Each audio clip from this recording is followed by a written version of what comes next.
여러분 안녕하십니까. 새롭게 하소서 김학중 목사입니다. 안녕하세요. 김정아입니다. 목사님, 네. 혹시 목사님 좀 즐겨 하시는 운동 있으세요? 저는 운동을 워낙 좋아합니다. 네, 어떤 운동 과거에는 새마을 운동도 좀 했고요. 그런 운동이라면 네, 저도. 이거 아재 개그. 저 요즘 이분동 뭐 이런 네. 거. 네. 아니 사실은 대한민국 남자들이 조금씩 다 하는 운동, 네. 태권도를 전 태권도, 좋아합니다. 네. 왜냐하면 이 태권도는 어릴 적에는 뭐 다 취미로 배우지만 그렇죠. 네. 대한민국 남자들은 군대를 가면 반드시 태권도를 해야 되는데 태권도는 참 좋습니다. 네. 해보면 해볼수록. 이게 운동 자체만으로도 굉장히 멋있지만 네. 태권도 하면은 뭐 우리나라를 좀 상징하는 의미가 그렇죠. 좀 있잖아요. 긍지가 또 있죠. 네, 네. 세계의 대한민국을 알린 원조 한류라고도 할 수 있는데요. 네. 이 태권도가 해외에서 선교의 도구로도 굉장히 맞습니다. 효과적이라고 합니다. 네. 그래서 오늘 새롭게 하소서에서는요, 이 태권도를 가지고 네. 세계 선교에 힘쓰시는 귀한 분을 모셨습니다. 현재 세계 태권도 선교협회 사무총장으로 계시는 김희도 장로님을 모셨습니다. 장로님 안녕하세요. 안녕하세요. 네. 반갑습니다. 반갑습니다. 저희가 많은 분을 모셨지만 이렇게 딱 이 도복을 입고 나오시는 분을 처음이라서 네, 굉장히 멋있으시면서 네. 당황스럽기도 하면서 예. 저희 시청자 여러분들께 인사 한번 부탁드릴게요. 네, 안녕하세요. 김희도 장로입니다. 네. 저는 서울 노원구에 있는 순복음 노원교회 유재필 원로 목사님과 또 이승규 담임 목사님을 모시고 이렇게 신앙 교육을 받아서 네. 올해 이번에 장로가 됐습니다. 네. 김희도입니다. 일어나셔서 태권 이러십잖아요. 그러니까요. 네, 인사에도 절도가 있어요. 네, 지금. 그렇죠. 네. 네, 뭔가 이렇게 운동하시는 분이라는 걸 알 수 있는데 태권도를 매개로 해서 참 다양한 일을 하고 계신다고 소개를 해드렸는데 네. 현재 어떤 일을 하고 계신지 하나하나 소개해 주시죠. 네, 태권도는 우선 한 50년 정도 했고요. 네. 사단법인 세계 태권도 선교협회 사무총장 일과 또 미션 시범단이 산하에 있고 네. 미션 시범단 단장을 하고 있고요. 제가 시합을 뛰면서 비전팀이라는 품새 선수단을 만들어서 회장을 네. 맡고 있고 네. 전 세계에 한 8천만 정도의 태권도 동호인들이 있는데 그 본부가 바로 국기원이죠. 네. 국기원 연수원에 한 13년 정도 실기 강사를 지금까지 네. 하고 있고요. 그렇군요. 그 다음에 지금 세종대에서 강의를 하고 있는데 네. 한 7군데 대학에서 강의를 이제 하고 있었고 네. 태권도장을 한 33년 했는데 지금 현재 한 곳에서만 29년째 노원구 중계동에서 이야. 하고 있습니다. 네. 예, 예. 아니, 근데 저희가 듣기로는 과거에 챔피언을 하셨던 것이 아니라 예. 현재도 챔피언이시라는 얘기가 있었는데, 네. 있는데, 이게 현재 네, 챔피언이시라고? 현재도 네. 챔피언을 갖고 계시다고. 제가 환갑이 넘어서 세계 챔피언하는 것들이 굉장히 자랑스럽고요. 네. 참 기분이 좋은데 태권도 하게 되면 무슨 겨루기를 떠오르거든요. 그렇죠. 예. 태권도 겨루기도 있지만은 네. 시범도 있고 네. 그 중에 품새는 필수적으로 해야 되는 그런 과정인데 네. 이걸 품새라는 것은 태권도에서 혼자 하는 거를 말하는 그렇죠. 거죠. 네. 예, 태권도의 기본 동작을. 네. 또는 겨루기나 이런 것들을 연결해서 혼자서 수련할 수 있는 네. 수련 과정에 단계별로 이렇게 되는 네. 것이 바로 품새죠. 네. 그러면 어느 부분에서 지금 장로님은 세계 챔피언이십니까? 네, 세계 WTF 세계 품새 선수권 대회가 만들어진 지 2006년도부터 시작이 됐어요. 네. 그래서 2006년과 2007년도 2년 동안 연속으로 세계 챔피언을 했었고요. 네. 작년에 제가 이제 10회 때 작년 페루 리마에 가서 세계 챔피언 돼서 세 번째 챔피언을 했습니다. 그러면 장로님은 이제 세계 챔피언이 그 품새, 혼자서 그렇죠, 품새. 연속 예, 동작을 예. 하는 것에 세계 챔피언이시고 그렇죠. 그것도 나이별로가 등급이 좀 있죠? 10살 단위로. 근데 네. 저는 마이너스 65세, 그러니까 65세 미만, 60대 이상 네. 앞으로 그래서 자기가 몸 관리만 잘하면 네. 나이를 먹어도 평생 선수 생활도 할 수 있고. 그 오, 세계 신기하네. 태권도 지금 챔피언하고 그렇죠. 저희가 저희가 마주 챔피언과 앉아서 함께. 영광입니다. 네, 영광스러운 자리네요. 아니 장로님 이렇게 태권도를 오래 하셨다고 했는데 네. 언제 태권도를 처음 시작하셨습니까? 저는 초등학교 6학년 때 형님이 중학교 3학년 때인가 그때 하도 그 동네 형들한테 많이 맞고 다니고 좀 네. 체력도 좀 몸도 약하고 그래서 운동을 하고 싶어 했나 봐요. 뭔가 힘을 키워야 되겠다라고 해서 마치 시골 초등학교 운동장에다가 태권도장을 누가 오픈을 했는데 네. 거기 한번 갔었대요. 가자마자 이 자식 봐라 태권도를 이거 밥 먹고 살겠는데 이 말 한마디가 꽂혀가지고 그때부터 열심히 한 번도 빠지지 않고 열심히 운동을 해서 네. 또 끝나고 집에 오면 파란띠 정도 실력을 가지고 네. 동생들 마당에서 우리 형제가 7형제인데 네. 제가 두 번째고 네. 근데 마당에서 이렇게 태권도를 가르치고 이게 소문이 나서 이웃 동네 아이들까지 나중에는 한 100여 명 한 10개 동네에서 모여서 운동을 동네 애들은 다 모인 거예요. 그러니까요. 그렇게 이제 어릴 때 그렇게 운동을 시작하게 아니 됐죠. 그러면은 형님 때문에 태권도를 접하게 됐고 네. 그럼 칠형제가 다 형님 때문에 태권도를 시작하시게 된 거예요. 그럼 좋아서 내가 태권도가 너무 좋아서 운동을 해보고 싶어 해서 시작한 게 아니셨네요? 그러니까 그때 당시는 너무 강제로 시키니까 형님이 그게 싫은 거지 태권도 자체가 싫은 건 아니고 네. 오래 하다 보니까 태권도는 체질에 맞는 것 같고 상당히 좀 좋은데 즐거운데 매일같이 반복되는 그 강제적인 훈련과. 거. 네. 또 제가 둘째다 보니까 동생들을 집합을 시켜야 되고 동생들 막둥이가 그때 당시 3살인데 기저귀 차고 있는데 얘까지 마당에다 집합을 시켜서 태권도를 할 수 있는 이런 상황이 돼서 그게 굉장히 좀 싫어서 한번 좀 밤에 좀 야산으로 도망을 한번 갔어요. 너무 하기 싫어서 도망을 갔는데 숲속에 숨어 있는데 동네 그 수련생들 한 100여 명 풀어서 포위를 해가지고 저를 붙잡아가지고 운동 시간에 삥 둘러 앉혀놓고 김희도 나와 차려 경례 겨루기 준비 이렇게 해서 겨루기를 얻어맞았죠. 겨루기를 얼마나 많이 얻어맞았는지 공격 안 하면 공격 안 한다고 때리고 공격하면 또 실력으로 또 저보다 훨씬 잘하니까 네. 그래서 많이 맞아서 코뼈를 그때 다친 것 같아요. 코피가 지금도 좀 많이 나는데 코피 날 때마다 형님 생각이 나네요.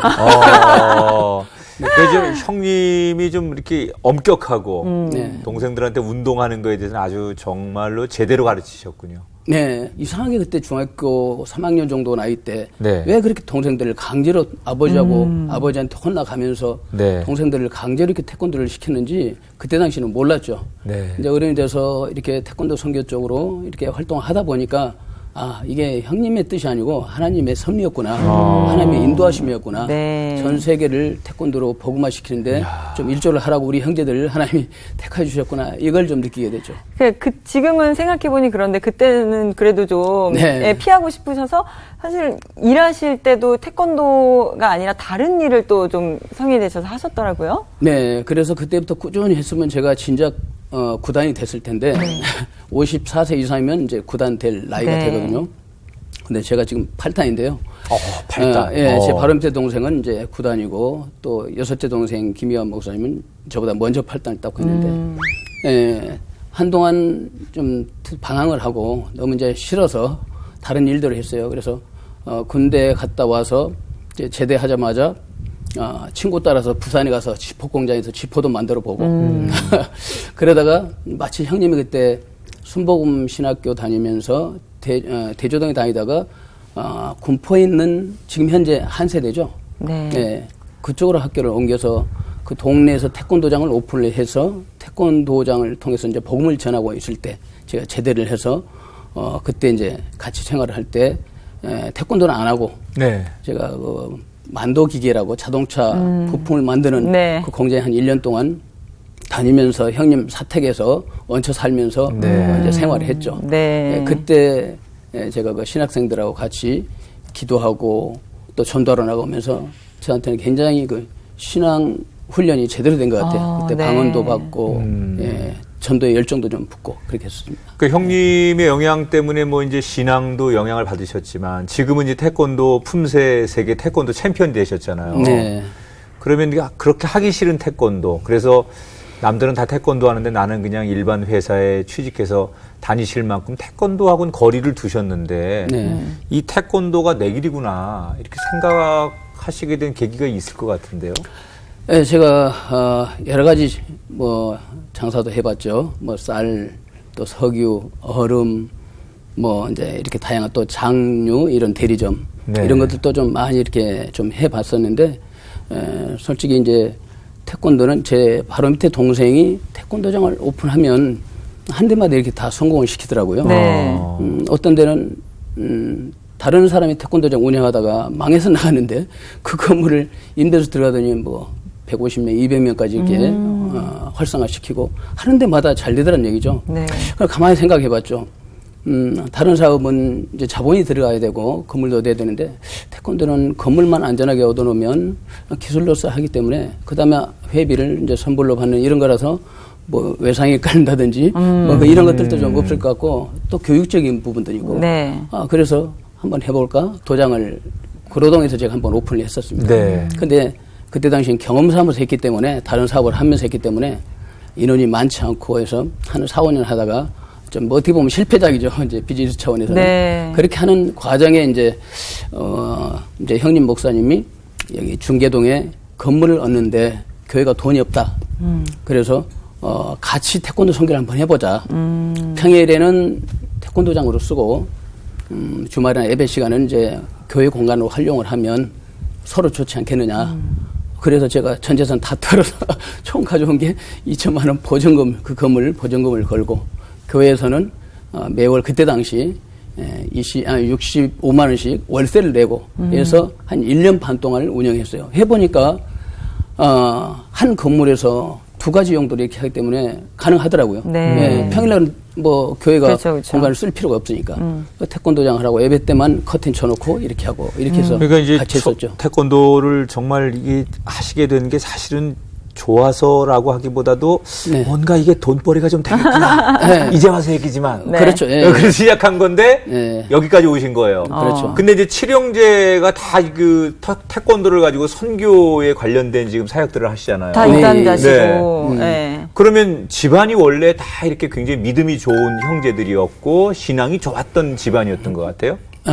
그건 아니고요. 이제 제가 초등학교 2학년 때 네. 원래 우리 가정이 이제 불교 집안이었고 시골에 그때 당시 할머니가 무당이셨어요. 그리고 네. 제 기억으로 그 무당들의 어떤 그 이제 기독교 얘기하면 부흥 집회처럼 우리 마당에서 그걸 주도적으로 할머니가 하고 작두 위에 맨발로 올라서 떡실 흘리고 춤을 추는 이런 모습을 제가 이제 보고 있는데 지금 생각하니까 그것이 이제 무당들의 부흥집회처럼 네. 그런 거였고 어머니에게 내림굿을 하는 그 신들린 무슨 굿을 하는 게 있더라고요. 네. 그거 하는 과정인데 이게 하다가 잘못된 거예요.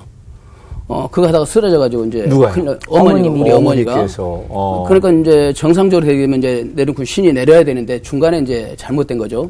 그래서 사람 이제 기절해가지고 거의 뭐 죽어 있는 것처럼 이런 상태다 보니까 그 무당들이 긴장을 해가지고 큰일 났다 이거 사람 죽게 생겼다 해서 이제 그래도 그 무당들도 이런 걸 알았나 봐요. 자, 이 귀신 들리는 사람한테 예배 드리고 찬송 드리고 이렇게 하면 귀신이 떠난다는 것을 어떻게 알았는지 우리 동네가 네.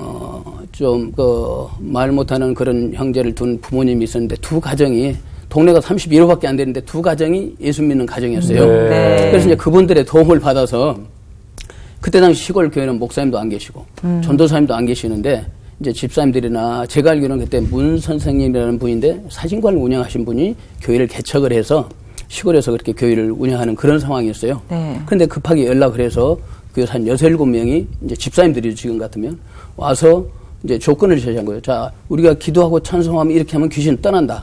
그러나 우리가 가면 또 다시 귀신이 역사하기 때문에 분명히 하나님 영접을 하고 예수 믿는 가정이 돼야 우리도 해줄 수 있고 그렇게 된다라고 해서 우선 사람을 살려야 되니까 네. 우리 아버님이 장남이신데 이제 가족 형제 회의를 통해서 오케이를 한 거죠. 네. 그래서 이제 그때 작은 방에 우리 어머니를 모셔놓고 또 막 기도하고 통성으로 부르짖고 막 찬양하고 박수 치고 막 아주 뜨겁게 네. 그렇게 하는데 처음에는 아무런 반응이 없었는데 한참 하니까는 벌떡 일어서 휘저어버리니까 그 장정대 다 나가서 떨어져요. 우리 어머니가 연약한 여잔데 그리고 네. 막 웃었다가 하나님 어디서 하면서 하는 것이 목소리가 남자 목소리예요.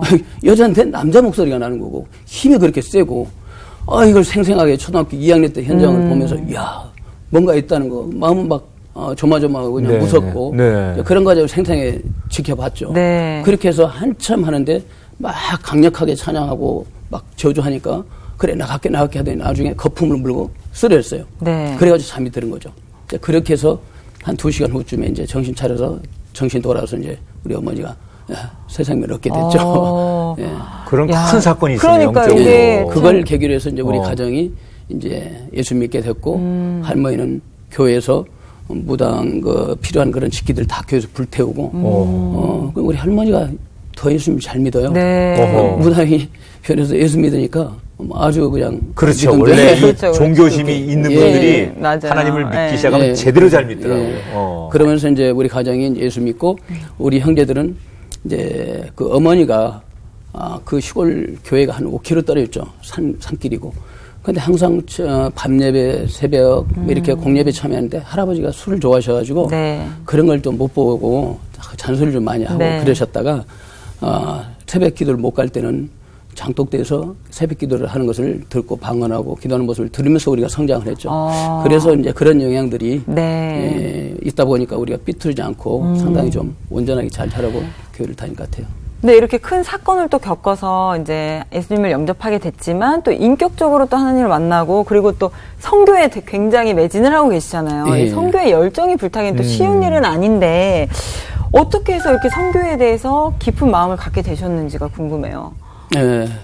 형님이 좀 강제적으로 이제 동생들을 태권도를 가르치면서 늘 하는 얘기가 우리 형제들이 전 세계를 향해서 은빛 날개를 타고 태권도로 복음을 전하는 그 태권도 선교를 우리 형제들이 주도적으로 해야 된다. 네. 이런 얘기를 많이 들으면서 성장을 했고, 네.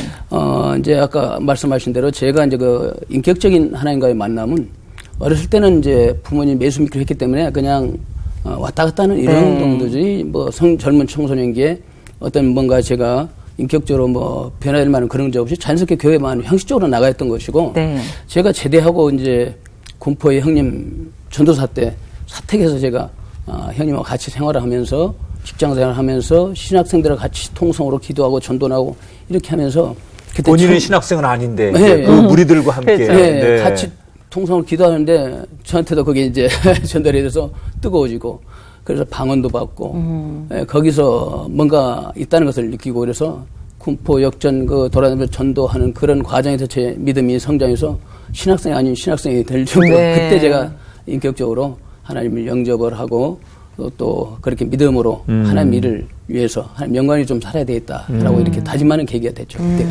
세계 태권도 선교회를 만드신 거잖아요. 여기에 칠형제 분들이 다 처음에 관여를 하셨다고 들었는데 네. 언제 시작을 한 거죠? 그러니까 1977년도에 이제 형님 중심으로 뭐 우리 형제들이라고 하지만 그 중에 몇 형제하고 같이 조그맣게 이제 태권도 선교 차원에서 이렇게 늘 하고 형님이 개인 자격적으로 이렇게 했는데 이게 1986년도에 할렐루야 태권도단을 이제 창단한다고 그래서 아시안 게임이 있을 때인데. 네. 그때쯤인데 이제 할렐루야 태권도단을 만든다고 그래서 우리 형제들이 사형제가 같이 참여를 해서 87년도에 미국 한 45일 동안 순회 시범을 다녀온 적이 있고요. 네. 그다음에 이제 올림픽 88 올림픽 네. 때는 이제 올림픽 전도단에 들어가서 이제 시범으로 노방 전도도 하고 같이 활동을 하고 그 후로는 좀 연결이 안 되고 지속이 안 돼서 우리 형제들끼리 뭔가를 좀 다시 하자. 그래서 만들어 세계 태권도 선교회라는 이름으로 이렇게 선교 활동을 그러니까 하게 됐죠. 88 올림픽 때까지는 이제 기존 단체에서 일을 하시다가 네. 그 이후에 네, 우리- 다시 형제 중심으로 그렇죠. 만든 게 예, 세계 태권도 선교회였고요. 선교회. 예, 네. 그렇게 활동을 하다가 나중에 이제 1997년도에 이제 형님이 신방 갔다 오다가 택시 타고 신방 갔다 오다가 불의의 사고로 이제 그 사고가 교통사고로도 할 수 없는 건데 자기 애인하고 드림랜드 앞에서 만나기로 했나 봐요. 그런데 나타나지 않아가지고 그냥 깡소주를 한 몇 병을 들이키고 네. 자살할 마음으로 네. 하계동 쪽에서 공릉동 쪽으로 비 오는 날 그냥 중앙선 침범해서 4.5톤 탈을 몰고 트럭을 몰고. 그냥 트럭을 몰고 그냥 돌진을 하는데 마치 형님이 목동에서 신방을 끝나고 이제 하계동 쪽으로 오는 그 과정에 중앙선 침범 오는 차와. 정면 충돌을 해서 아하. 네. 현장에서 그때 53세 되는 여자 전도사님 형님은 그때 46세였는데 네. 운전사까지 세 분이 그 차량 정면 충돌해서 현장에서 돌아가시고 또 이 차가 인도까지 침범하고 반대쪽 횡단보도 지나서 인도까지 침범해서 그날 사망자가 7명이 되는 그래서 경찰서에서 나중에 보니까 이거는 교통사가 아니고 이거는 살인범이다. 그렇죠. 이제 그렇게 해서 법적으로 아마 처벌을 받은 것 같아요. 참 이게 하나님의 일을 하고 하나님 위해 살겠다고 하고 일을 하고 있었는데 또 이런 안 좋은 일들을 또 겪으셨어요. 그리고 어쨌든 형님 중심으로 선교도 하게 되고 이렇게 복음도 전하게 되셨는데 그런 상실감이 굉장히 크셨을 것 같아요. 그런 사고를 당하셨을 때 충격도 굉장히 크셨을 것 같고요. 네, 형님 돌아가시고 나니까 이제 부모님 같았고 부모님도 안 계셨으니까 부모님 같았고 이제 태권도 선교도 시작점이었고 그렇게 했는데 이제 형님이 돌아가셔 버리니까 참 막막하고 그래서 한 5년 동안은 좀 많이 방황을 했습니다. 네. 일도 안 잡히고 어떻게 해야 될지 그렇게 갈등을 하면서 한 5년쯤 지나면서 서서히 다시 추스르면서 다시 형님이 하던 것을 내가 앞장서 해야 되겠다라는 네. 생각을 하게 됐죠. 네. 그걸 이어서 그래서 이제 형제들 그때 당시 세계 태권도 선교회 총회를 뭐 형제들 몇 명 안 되지만은 네. 총회를 열어서 자 우리가 그 동안에 한 10몇 년 동안 형제들 위주로 했지만은 진척이 없고 의욕도 떨어지고 이렇게 하는데 뭔가 좀 새로운 돌파구를 찾아야 될 것 같으니까 하나님께서 자꾸 나한테 그런 마음을 주시는데 우리가 각계 전투를 하자. 각자 자기 좋아하는 사람들끼리 뭉쳐서 한번 좀 키워보자 조직을. 이렇게 해서 그때부터 각자 조직을 키워나가는 걸로 해서 저는 거기 이제 사무총장을 맡았었는데 그만두고 세계 태권도 선교협회 사무총장을 하고 네.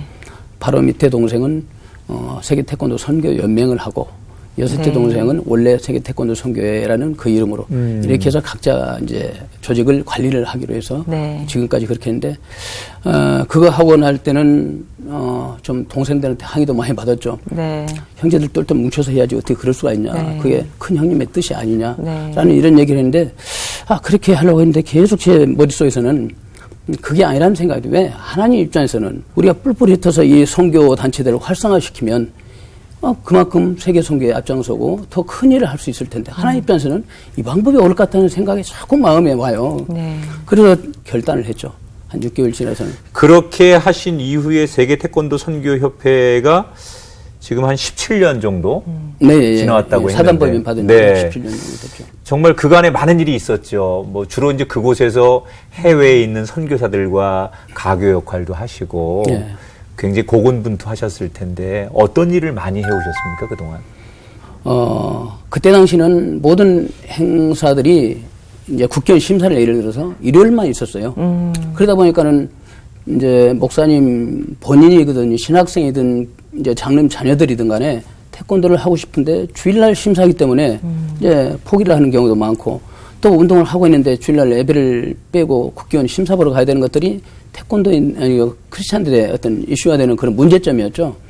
그러면 이런 일을 한번 우리가 해결해 봐야 되겠다. 그래서 제가 이제 국기원이고 서울협회로 쫓아다니면서 때때로는 핍박도 받고 욕을 먹으면서 토요 심사를 만들었죠. 네. 그래서 전국에 있는 크리스찬들 자녀들을 또 크리스찬들을 위해서 그게 우리 장로님이 또 그렇게 그러니까요. 솔선수범하셔서 되신 그러게요. 거군요. 네. 예전에 그 주일만 있어가지고. 맞아요. 그래서 그거를 주도적으로 제가 만들고 그 다음에 이제 자 뭔가 우리가 전도를 할 때 선교를 할 때는 접촉점이 있어야 되는데 태권도가 너무나 좋은 접촉점을 네. 마련할 수 있다.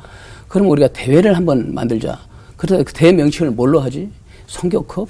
지금 글로벌 시대니까 우리가 세계 태권도 선교협회니까 그러면 영어로 미션 컵 해서 미션컵 전국 태권도 대회를 하자. 네. 그때부터 지금까지 한 16년째 하고 있습니다. 네. 그래서 자 대회를 해서 우리가 그때 상금 제도를 줬죠. 왜? 선교단체에서 하니까 네. 거부할 수가 있고 네. 많이 참여를 안 할 것 같아서 뭔가 메리트가 있어야 되겠다. 네. 그래서 이제 상금 제도를 했더니 그 선수들이 굉장히 많이 참여하고 올해 같은 경우는 4,198명이 참가하는 잠실 학생체육관인데 한 학병들까지 한 8,000명이 와. 참가를 한 대회로 이렇게 성장을 네. 했어요. 네.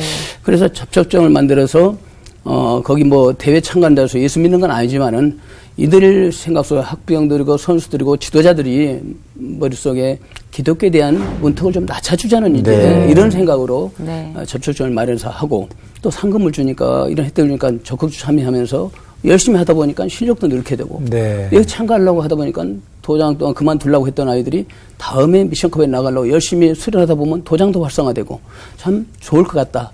그렇게 해서 시행을 했는데 정말 그런 효과가 있었고 그중에 우리들은 이제 그 심판들이라든지 임원들을 그때 전도해서 제가 전도를 상당히 많이 해서 전도상 한 우리 교회에서 몇 번 받았어요. 네. 태권도를 금반지도 받고 그러게요.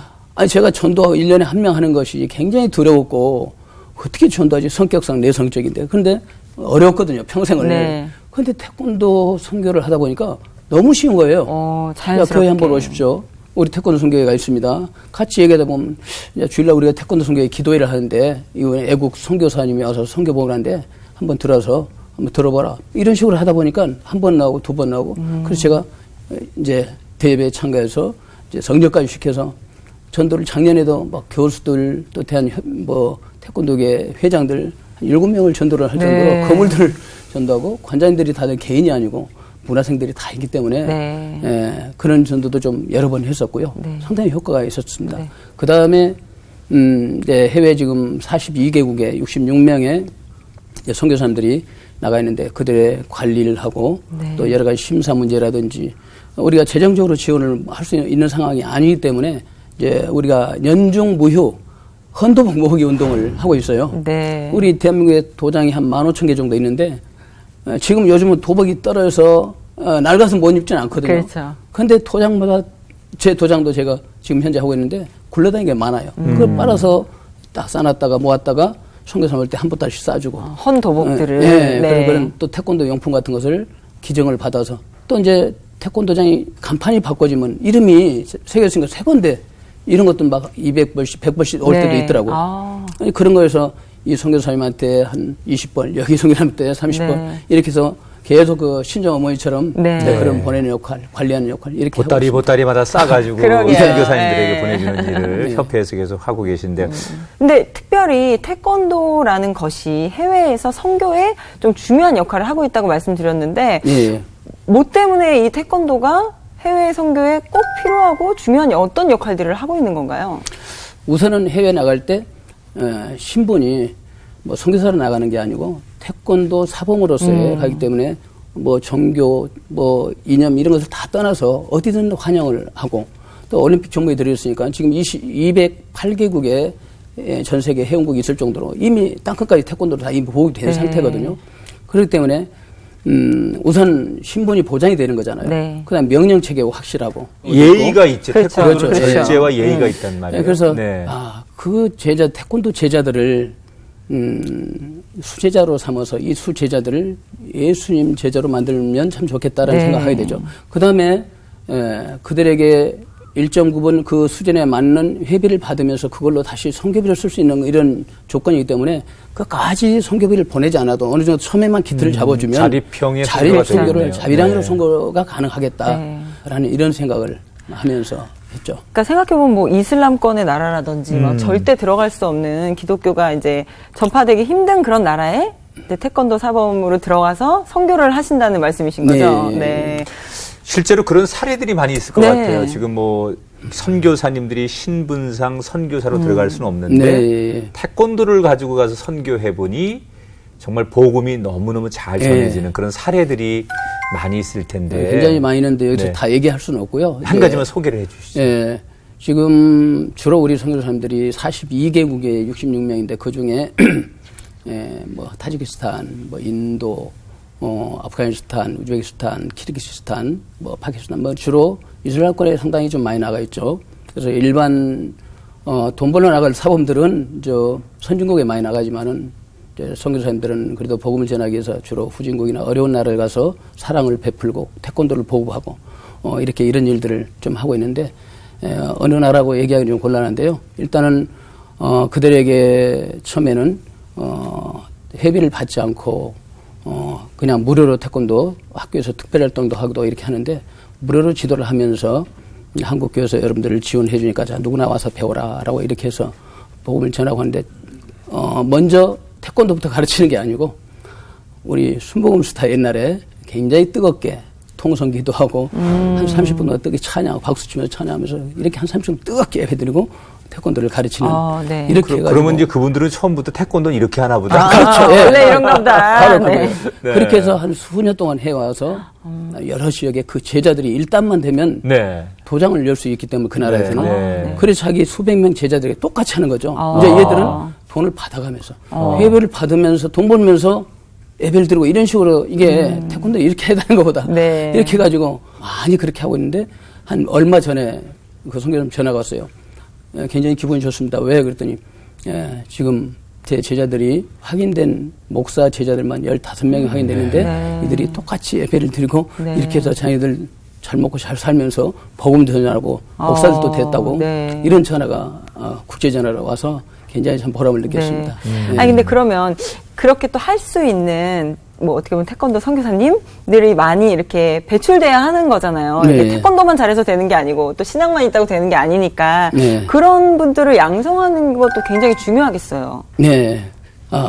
사실은 학벌이 좀 낮아서 제가 중학교 졸업하기 어려워서 시골에 자랐기 때문에 모두 굉장히 열등의식 속에 20대, 30대, 40대를 살았는데 40대 중반 그러니까 47세쯤 됐을 때 인도에서 어떤 선교사님한테 전화를 받았어요. 네. 태권도 선교 사범을 10명을 보내달라. 네. 이제 그 전화를 받고 태권도 사범들은 많죠. 또 신학생들도 많죠. 네. 근데 두 가지를 다 할 수 있는 사람은 그렇죠. 없다는 얘기죠. 네. 그러면 내가 할 역할은 태권도도 잘 가르칠 수 있고 또 설교도 하고 교회도 섬길 수 있는 목회도 잘 할 수 있는 두 가지를 다 할 수 있는 신학교를 세워서 하면 어떨까? 태권도 선교 신학교를 세워서 하면 참 좋겠다. 근데 나는 뭐야? 내가 역할은 뭐야? 교수도 안 되고 내가 뭐 직원도 안 되고 그러면 그 일을 위해서 뭔가를 좀 시작하겠다. 그때부터 제가 기도를 하기 시작하면서 제가 늦었지만은 옛말에 늦었다고 생각할 때가 가장 빠르다라는 이런 얘기를 듣는데 그게 생각이 나고 해서 그럼 지금부터라도 해보자. 그래서 그때부터 검정고시를 하고 또 이렇게 전문대를 들어가서 한국체육대학교에 편입을 해서 또 대학원 석사까지 마치고 이제 그러다가 아주 제가 대단하시네요. 최근에 국민대학교에서 박사까지 이렇게 박사까지 마쳤습니다. 네. 야, 그러면은 뭐 이제는 박사님이 되셨고 그래서 가르칠 수도 있고 이론도 가르칠 수 있고 그렇죠. 실기도 가르칠 수 있고. 있고 그렇게 해서 정말 지금 이제 많은 선교사님들에게 태권도와 함께 신학이 접목이 되어서 선교를 하시잖아요. 가장 보람될 때는 언제세요? 이제 보람될 때 같은 경우는 아까와 같은 이제 그런 보고를 받을 때 이제 선교사님들이 우리 순복음 농원교회는 매주 오후 1시부터 2시까지 태권도 선교 기도회를 자체적으로 하고 있습니다. 그 기도회는 전 세계 나가는 우리 태권도 선교사님들이 들어와서 선교 보고하는 가만히 앉아서 전 세계 돌아가는 그런 정보를 많이 얻을 수 있는 그런 걸로 하고 있고 그 이제 선교 보고를 들을 때마다 좀 보람을 많이 느끼고 있죠. 이게 보람을 또 느끼는 반면에 안타까운 사연들도 좀 많이 있을 것 같아요. 이런 사역을 하시다 보면 힘드실 때도 있죠. 어떤 점이 좀 많이 안타까우신가요? 이제 주로 아까 제가 말씀드린 대로 이제 주로 후진국에 우리 선교사님들이 많이 나가 있다고 그랬는데 워낙 빈민국가, 세계적으로 빈민국가 이런 데는 얘들한테 회비할 수 있는 형편도 안 되고 얘들 승단 심사를 봐야 되는데 선교사 호주머니에서 승단비까지 대줘야 될 이 정도로 어려운 나라들이 좀 몇 군데 있는데 얼마 전에 선교사님으로부터 이메일 편지가 왔어요. 그동안에는 이 교회 쪽에서 조금씩 또 개인적으로 해서 한 250만 원 정도의 생활비를 봐서 한 10여 년 동안 선교 활동을 할 수 있었고 거기는 목사지만은 태권도 사범으로서 신분을 가지고 지하교회, 가정교회를 이렇게 해서 한 12군데를 운영하고 있는데 이제 우리 한국 교회가 어렵다 보니까는 후원이 여기저기 끊기기 시작하더니 거의 다 끊어졌다. 너무 괴롭다. 너무나 죄송하고 이 말씀 드려야 될지 모르겠지만 고민하다가 편지를 쓴다. 그러면서 이메일을 보내왔어요. 그러면서 교회에 좀 연결을 좀 해줄 수 없겠느냐. 후원자 좀 연결을 해줄 수 없겠느냐. 이제 그 메일을 보고 제가 좀 많이 울었습니다. 이제 너무 마음이 아파서. 그래서 첨단 무기가 있어도 총알이 없으면 필요가 없구나. 태권도라는 첨단 무기가 있는데 우선은 거기 자립할 수 있는 정도까지의 물질적으로 생활비를 지원해서 버틸 수 있는 이 정도도 내가 못 해주는 사무총장이 참 안타깝고 참 괴롭더라고요. 이제 그런 경우 그래서 이제 그런 부분들 때문에 우리 한국 교계에서 전문의 선교가 요즘 그나마 효과적이잖아요. 그 중에서도 태권도는 우리나라가 이제 모국이고 그래서 상당히 효과적인 같은 재정을 투자해서 효과적인 선교 방법을 동원한다면 참 좋지 않겠는가라는 그런 생각을 좀 해봅니다. 잘하고 싶은데 조금만 지원이 되면 효과적으로 할 수 있는데 그렇죠. 지원이 끊겨서 다시 돌아오는 선교사님들도 생기고 그러면 참 굉장히 마음이 아프시죠. 그 장로님은 자녀들을 어떻게 두셨습니까? 저는 딸 둘, 아들 하나입니다. 그럼 어떻게 자녀들 가운데도 장로님처럼 태권도를 다 합니까? 뭐 큰딸은 1단이지만 지금 연구원으로 딴 데 나가고 있고요. 네. 둘째 딸 막둥이 아들 해서 둘이 제 도장에 사범으로 있고 네. 둘째 딸은 6단이고 이제 막둥이 아들은 5단이고 네. 이야. 그 뭐 온 가족이 다 한 번 합치니까 몇 단이 든가요? 그러니까요. 한번 안 세봤는데요. 안 세봤죠? 수십 단 될 것 같습니다. 될 수가 없죠. 그렇죠. 네. 그냥 전 국민에게 저희가 광고하는데 조심하십시오. 이런 그러니까 조심해야 될 것 같아요. 아까 이제 그런 어려운 문제 말씀해 주셨는데 저희들이 이제 그런 분들을 위해서 기도하고 이런 방송을 통해서 저렇게 선교할 수 있으니까 우리가 이 조국에서 그런 분들을 위해 기도해드리고 응원해드리는 일이 또 하나의 선교다 이런 생각할 수 있는데 오늘 방송에 나오셨으니까 장로님이 새롭게 하소서 가족들에게 제가 이런 기도 제목도 있고 또 여러분 이런 걸 꼭 기도해 주세요라고 부탁을 좀 남겨놓고 가실 수 있는 게 있다면 어떤 게 있을까요? 네, 아까 제가 말씀드렸는데 제 개인적인 꿈이고 우리 태권도 선교회 이제 비전도 될 수 있는데요. 태권도 선교 신학대학을 세워서 많은 선교사들을 전 세계에 보내서 이미 전 세계 208개국에 보급되어 있는 이 태권도 그 루트를 통해서 이 복음을 전할 수 있는 그런 신학교 세우는 것이 태권도 선교 신학교 세우는 것이 네. 개인적인 이제 소망도 되고요. 제가 우리 한국 교계에 기회가 되면 자주 얘기를 하는데 많은 선교사 미국 다음으로 우리 선교사를 많이 보내는 걸로 이렇게 다 알려져 있고 그런데 정말로 같은 재정, 같은 헌금을 투자를 해서 더 효율적인 방법이 뭔가를 생각을 해서 이 전문인 선교 사역 쪽에 더 관심을 많이 가져주고 특히 태권도 선교가 이렇게 말씀드린 것처럼 상당히 효과적인 그런 부분이기 때문에 그들이 자리할 수 있는 정도 예를 들어서 저희들은 어려운 나라지만 거기다 태권도장을 하나 차려주게 되면 거기서 벌어지는 수입을 가지고 다시 선교비를 쓸 수 있고 또 각 지방에 또 이렇게 세워서 이어나갈 수 있겠다라는 생각을 좀 해봅니다. 그래서 우리 시청자 여러분들이 또 우리 모든 성도들이 태권도 선교 쪽에 관심을 많이 가져주시고 제 개인 목표도 되는데 태권도 선교 신학대학교 세우는데 좀 관심을 많이 가지고 기조 좀 많이 그래요. 말씀 듣고 보니까 참 멋있는 그러게요. 태권도 선교 신학교. 네, 그래서 정말 태권도와 복음이 함께 온 세계에 선교의 도구로 쓰임 받았으면 좋겠다. 오늘 이제 말씀을 들어보니까 이런 생각이 드네요. 복음을 전하려고 하고 선교를 하려고 하면 어떤 것도 다 가능하다. 그렇죠. 과거에는 성경책만 들고 가야 되는 줄 알았는데 맞아요. 지금은 하나님께서 음악, 또 스포츠, 또 이렇게 오늘처럼 태권도를 통해서 복음을 하나님께서 전하길 원하시고 하나님의 뜻을 가장 민감하게 빨리 캐치해서 받아들이신 분이 바로 장로님이시다. 그런 생각이 듭니다. 너무 멋있고요. 세상에 제일 훌륭한 분이 하나님의 마음을 빨리 알아차리고 쓰임 받는 거거든요. 장로님이야말로 그런 면에서 가장 성공한 분이고 하나님이 기뻐하시는 한 분이라는 생각이 듭니다. 앞으로도 우리 협회를 통해서 이 미션, 선교, 또 이 건강함 이런 것들을 하나님의 뜻으로 잘 전하시는 장로님과 또 함께하는 공동체가 되기를 저희가 응원해 드리겠습니다. 늘 건강하시고요. 늘 행복하시고 태권입니다. 태권. 승리하십시오. 고맙습니다. 고맙습니다. 감사합니다. 하나님은 우리에게 저마다 각기 다른 달란트들을 주셨는데요.